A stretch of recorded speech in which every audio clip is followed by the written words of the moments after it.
ભગવાન શ્રી રામ બિરાજમાન થયા અને આજે ખાસ આપણા યશસ્વી વડાપ્રધાન મોદી સાહેબના વતનમાં બેઠા છીએ અને અયોધ્યામાં ભગવાન રામજી બિરાજમાન થયા એનો બધો યશ મોદી સાહેબને જાય છે એટલે એમને યાદ કરતા બોલો જય જય શ્રી રામ.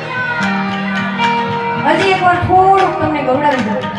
હા, પછી મારી વાણીને વિરામ આપું. मेरे भारत का बच्चा बच्चा, मेरे भारत का बच्चा बच्चा